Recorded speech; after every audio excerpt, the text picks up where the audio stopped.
అయ్యప్ప స్వామిని హరిహరసుతుడని, ధర్మశాస్త్ర మణికంఠుడని కూడా పిలుస్తారు. అయ్యప్ప పూజా సాంప్రదాయం అధికంగా దక్షిణ భారతదేశంలో ఉంది. అయ్య అంటే విష్ణువు, అప్ప అంటే శివుడు అని పేర్ల సంగమంతో అయ్యప్ప నామం పుట్టింది. మహిషి అనే రాక్షసిని చంపి అయ్యప్ప శబరిమలైలో వెలిశాడు. కేరళలోని శబరిమలై హిందువుల ప్రధాన యాత్రా స్థలాలలో ఒకటి. శబరిమలైలో అయ్యప్పను బ్రహ్మచారిగా పూజిస్తారు. శబరిమలైలోని ప్రధాన దేవాలయమే కాకుండా అనేక దేవాలయాలున్నాయి.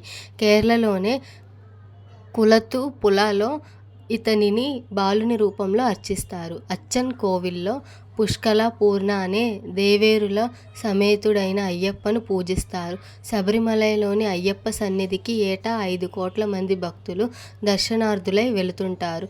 కంచిలోని కామాక్షి అమ్మవారి ప్రధాన ఆలయం వెనుక వైపు చేతిలో కొరడాతో అయ్యప్ప తన ఇరువురు దేవతలతో దర్శనమిస్తారు.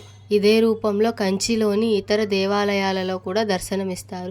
మహిషాసురుని సంహరించినందుకు దేవతలపై పగ సాధించాలని అతని సోదరి అయిన మహిషి అనే రాక్షసి బ్రహ్మ గురించి ఘోర తపస్సు చేసింది. బ్రహ్మ ప్రత్యక్షమైన తరువాత మహిషి బ్రహ్మను ఈ విధంగా కోరింది: శివుడికి మరియు కేశవుడికి పుట్టిన సంతానం తప్ప నన్నెవరూ జయించకూడదు. అది కూడా ఆ హరిహర తనయుడు 12 ఏళ్ల పాటు భూలోకంలోని ఒక రాజు వద్ద సేవాధర్మం నిర్వర్తించాలి. అలా కాని పక్షంలో అతడు కూడా నా ముందు ఓడిపోవాలి అని వరం కోరింది మహిషి. తథాస్తు అని మహిషికి వరాన్ని ప్రసాదించాడు బ్రహ్మ. క్షీరసాగర మదనం అనంతరం దేవతలకు, రాక్షసులకు అమృతం పంచేందుకు విష్ణువు మోహినిగా అవతారం ధరించి కార్యం నిర్వహిస్తాడు. తరువాత అదే రూపంలో విహరిస్తున్న మోహినిని చూసి శివుడు ఆమె పట్ల ఆకర్షింపబడతాడు. వారి కలయికతో శివకేశవుల తేజస్సుతో ధనుర్మాసము 30వ రోజు శనివారం పంచమి తిథి ఉత్తరా నక్షత్రం వృశ్చిక లగ్నమందు శాస్త్ర అయ్యప్ప జన్మించాడు. ఇతడు శైవులకు, వైష్ణవులకు ఆరాధ్య దైవం. తండ్రి అయిన జగత్పతి ఆజ్ఞ ప్రకారము పంపా సరోవర తీర ప్రాంతంలో మెడలో మణిమాలతో శిశురూపంలో అవతరించాడు ధర్మశాస్త్ర. అయ్యప్ప స్వామి ధర్మ ప్రవర్తన, ధర్మనిష్ట లోకానికి ఆశ్చర్యాన్ని కలిగించింది. తన భక్తులు ఏ ధర్మాలని పాటించాలో, ఏ నియమ నిష్టలతో ఉండాలో కొన్ని మార్గదర్శక సూత్రాలను ప్రతిపాదించారు. అప్పటి నుంచి ఆయన ధర్మశాస్త్రగా ప్రజల అభిమానాన్ని చూరగొన్నాడు. అందుకే ఆయనకి ధర్మశాస్త్ర అనే పేరు కూడా ఉంది. అదే సమయంలో దైవ ప్రేరణ వలన వేట నిమిత్తం అటుగా వస్తాడు పందల దేశాధీశుడు, గొప్ప శివభక్తుడు అయిన రాజశేఖరుడు. సంతానం లేక అల్లాడిపోతున్న తనను కరుణించి ఈశ్వరుడే ఆ శిశువును ప్రసాదించాడని తలంచిన రాజశేఖరుడు ఆనందంతో ఆ బిడ్డను అంతఃపురమునకు తీసుకువెళ్తాడు. ఆ శిశువును చూసి అతను రాణి కూడా ఎంతగానో ఆనందిస్తుంది. అయ్యప్ప అంతఃపురంలో అడుగుపెట్టిన వేళ విశేషము వలన ఏడాది తిరిగేసరికి రాజశేఖరునికి భార్య మగబిడ్డను ప్రసవిస్తుంది. మణికంఠుని సాత్విక గుణాల వల్ల కొందరు అయ్యా అని, మరికొందరు అప్ప అని, మరికొందరు 2 పేర్లు కలిపి అయ్యప్ప అని పిలిచేవారు. తగిన వయసు రాగానే మహారాజు కొడుకులిద్దరిని గురుకులానికి పంపిస్తాడు. రాజగురువు అయ్యప్పను అవతార పురుషునిగా గుర్తిస్తాడు. అయినా అయ్యప్ప కోరిక మేరకు కాదనలేక అరణ్య ప్రయాణానికి కావలసిన సామాగ్రిని సిద్ధం చేయిస్తాడు. గురుకులంలో విద్యను అభ్యసించి వెనుకకు వచ్చిన అయ్యప్పకు రాజ్య పట్టాభిషేకం జరపాలని అనుకుంటాడు తండ్రి. తల్లికి అది ఇష్టం లేక తలనొప్పి అని నాటకమాడి వైద్యులతో వ్యాధి తగ్గుటకు పులిపాలు కావాలని చెప్పిస్తుంది. నే వెళ్ళి తీసుకువస్తానని చెప్పి బయలుదేరతాడు అయ్యప్ప. అడవిలో నారదుడు మహిషిని కలిసి అయ్యప్పను గురించి నిన్ను చంపేందుకు ఒక రాజకుమారుడు వస్తున్నాడు అని హెచ్చరిస్తాడు. మహిషి గేదె రూపంలో అయ్యప్పను చంపడానికి వెళుతుంది. వీరి ఇద్దరి మధ్య జరిగే యుద్ధాన్ని వీక్షించేందుకు సమస్త దేవతలు అదృశ్య రూపంలో వస్తారు. ఈ సమయంలో అయ్యప్ప ఒక కొండపైకి ఎక్కి తాండవం చేస్తూ మహిషిని ఎదిరించాడు. అయ్యప్ప మహిషిల మధ్య జరిగే భీకర యుద్ధంలో చివరిగా మహిషిని నేలపై విసిరి కొడతాడు. ఆ దెబ్బకి గేదె రూపంలో ఉన్న మహిషి మరణిస్తుంది. దేవతలంతా ఆయనను స్తుతిస్తూ ఆయన ముందుకు వస్తారు. అప్పుడు శ్రీ అయ్యప్ప ఇంద్రునితో, దేవేంద్ర, నేను చిరుతపులి పాలు తెచ్చే నెపంపై ఇలా వచ్చాను కాబట్టి మీరందరూ చిరుతలై నాకు తోడ్పడండి అని అడుగుతాడు. ఆయన కోరికపై అందరూ చిరుతపులులుగా మారిపోతారు. ఇంద్రుడు స్వయంగా అయ్యప్పకు వాహనమైన చిరుతగా మారిపోయాడు. చిరుతల దండుతో అయ్యప్ప తన రాజ్యం చేరుతాడు. రాజు అయ్యప్పను పట్టాభిషిక్తుడిని చేయాలనుకుంటాడు. కానీ తన తండ్రి ఇచ్చిన రాజ్యాన్ని వలదని మణికంఠుడు తనకు ఒక ఆలయం నిర్మించి ఇవ్వమని కోరాడు. అందుకు నియమం ఏమంటే తానొక బాణం వదులుతానని, ఆ బాణం ఎక్కడ పడితే అక్కడ తనకు ఆలయం నిర్మించాలని. అలా కట్టిన ఆలయం శబరిమలలో ఉంది. అక్కడ అయ్యప్ప స్థిర నివాసం ఏర్పరుచుకొని తన భక్తుల పూజలు అందుకుంటున్నాడని భక్తుల విశ్వాసం. స్వామియే శరణమయ్యప్ప.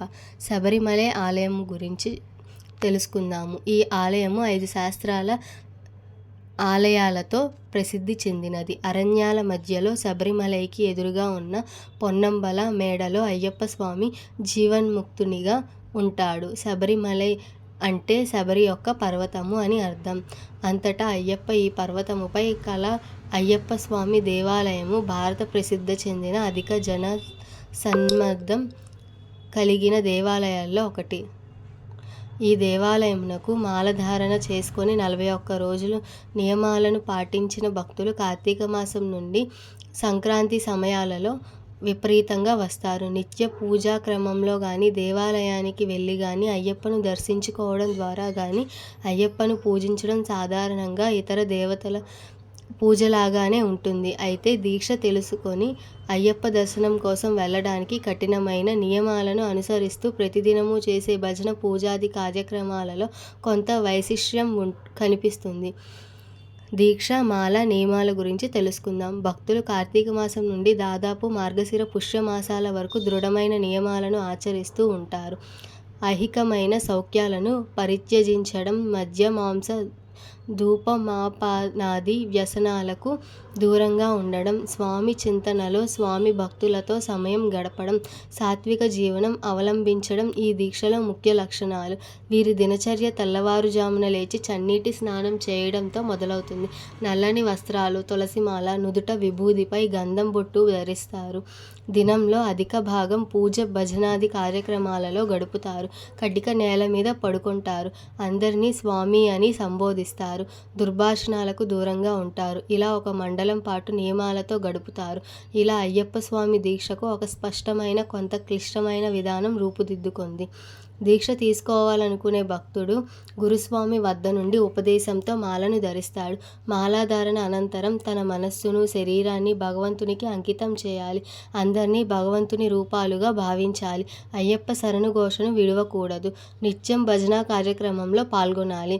భజన, పడిపూజ, హరివరాసనం గురించి తెలుసుకుందాం. అయ్యప్ప పూజ చివరలో హరివరాసనం లేదా శ్రీ హరాత్మజాష్టకం గానం చేయడం ఒక సంప్రదాయం.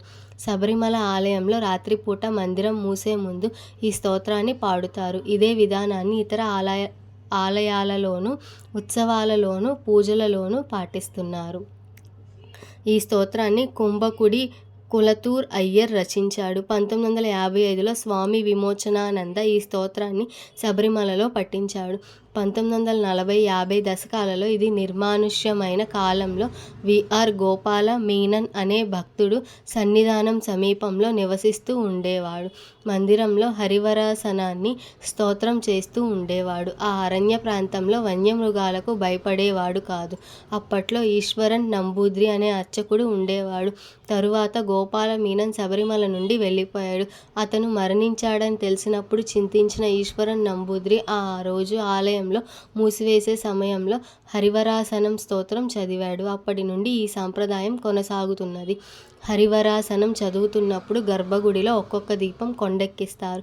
చివరికి ఒక్క రాత్రి దీపం మాత్రం ఉంచుతారు. ఈ శ్లోకం నిద్రపోయే ముందు అయ్యప్పకు జోల వంటిది.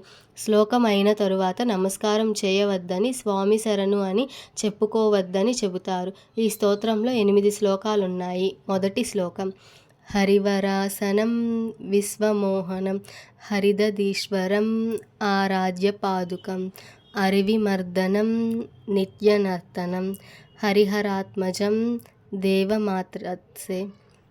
శరణమయ్యప్ప స్వామి శరణమయ్యప్ప, శరణమయ్యప్ప స్వామి శరణమయ్యప్ప. శబరిమల యాత్ర. దీక్ష స్వీకరించి నియమాలతో మండలం గడిపిన భక్తులు శబరిమల యాత్ర చేస్తారు. ఈ దీక్ష స్వామి సన్నిధాన సందర్శనంతో ముగిస్తుంది. శబరిమల కేరళలోని పత్తినంతిట్ట జిల్లాలో పశ్చిమ కనుమల్లో సహ్యాద్రి పర్వత శ్రేణుల ప్రాంతం క్రిందకు వస్తుంది. గుడి సముద్ర మట్టం నుంచి సుమారు 3000 అడుగుల ఎత్తులో దట్టమైన అడవుల మరియు 18 కొండల మధ్య కేంద్రీకృతమై ఉంటుంది. ఇక్కడికి యాత్రలు నవంబర్ నెలలో ప్రారంభమై జనవరి నెలలో ముగుస్తాయి. మండల పూజ నవంబర్ 17న, మకల విలక్కు జనవరి 14. ఈ యాత్రల్లో ప్రధాన ఘట్టాలు: జనవరి 14వ రోజును ఆలయంలో మకర జ్యోతి దర్శనమిస్తుంది. మిగతా అన్ని రోజుల్లోనూ గుడిని మూసి ఉంచుతారు. కానీ ప్రతి మలయాళ నెలలో 5 రోజుల పాటు తెరిచి ఉంటారు. ఈ వీడియో గనక మీకు నచ్చినట్టయితే లైక్ చేసి సబ్స్క్రైబ్ చేసుకోండి.